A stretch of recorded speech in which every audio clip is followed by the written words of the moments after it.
আসসালামু আলাইকুম viewers, welcome back to my channel Tania's kitchen.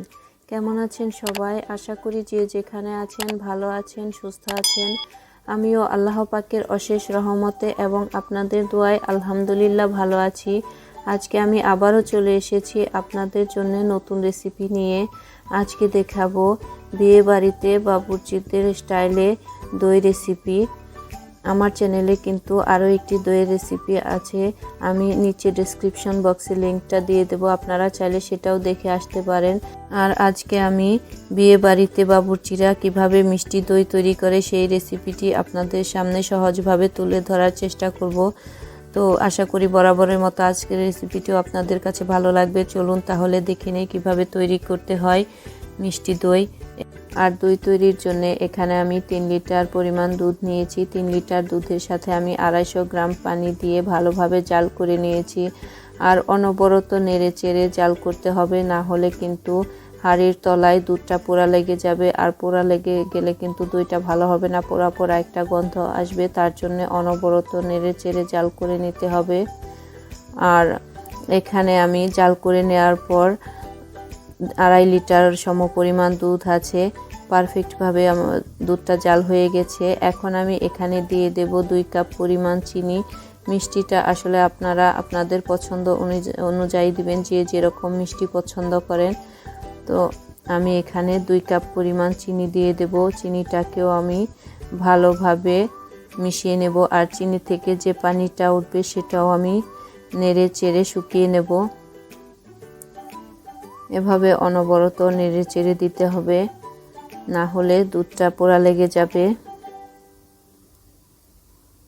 চিনির যে পানিটা আছে সেটা শুকিয়ে নিতে হবে। চিনি গলে কিন্তু অনেকটা পানি বের হয়, সেটা শুকিয়ে নিতে হবে। দেখুন পানিটা শুকিয়ে নিয়েছি আমি।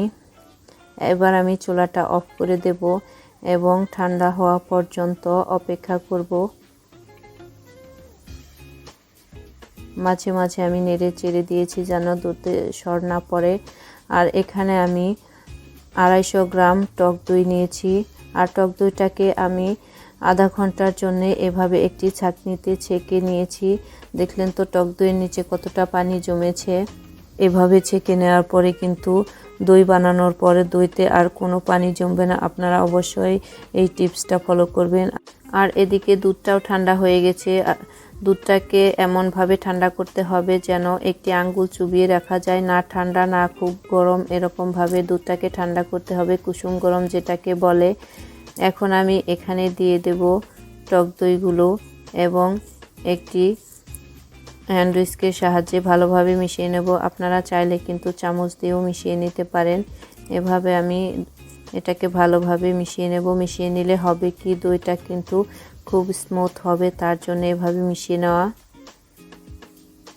আর দুধটা কিন্তু একবারে ঠান্ডা করা যাবে না, কুসুম গরম থাকতে হবে। আর দইগুলো বসানোর জন্য আজকে আমি এরকম সিরামিকের বাটি নিয়েছি। আপনারা চাইলে কিন্তু এখানে 1 টাইমের বাটি বা 1 টাইমের গ্লাস বা কাচের গ্লাসও ব্যবহার করতে পারেন। এভাবে আমি একটি চামচের সাহায্যে ঢেলে দেব। আর যতটা সম্ভব তাড়াতাড়ি ঢালতে হবে, না হলে কিন্তু ঠান্ডা হয়ে যাবে। এভাবে আমি সবগুলোই ঢেলে নেব।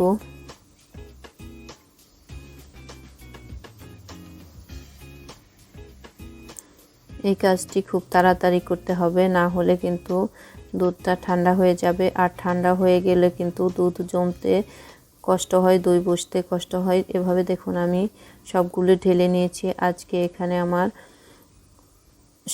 16 বাটি দই হবে। আরেকটি সহজভাবে আপনারা দইটাকে বসাতে পারেন।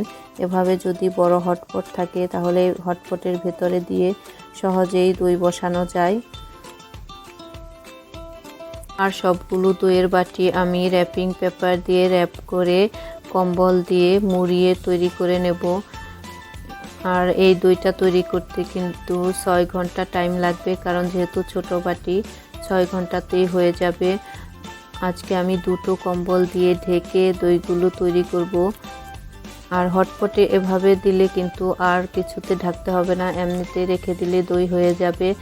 আর ফ্যানের নিচে কিন্তু রাখা যাবে না, এটাকে কিন্তু গরম জায়গায় রাখতে হবে।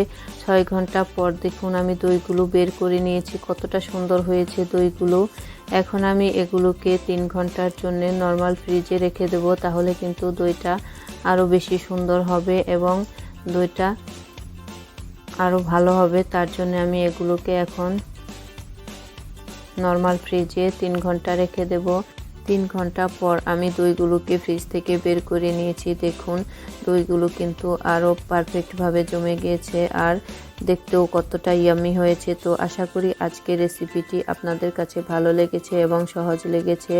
আর ভালো লেগে থাকলে অবশ্যই বেশি বেশি শেয়ার করবেন এবং লাইক কমেন্ট করে জানাবেন। আপনাদের কমেন্টসগুলো পড়তে কিন্তু আমার কাছে খুবই ভালো লাগে।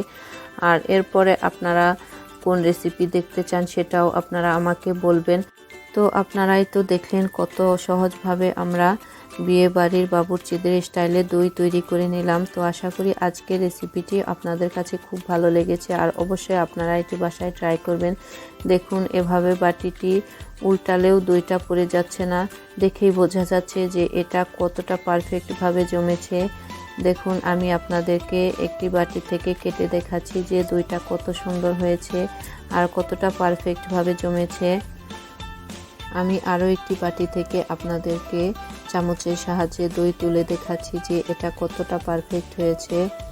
আর ভালো থাকবেন সবাই, আল্লাহ হাফেজ।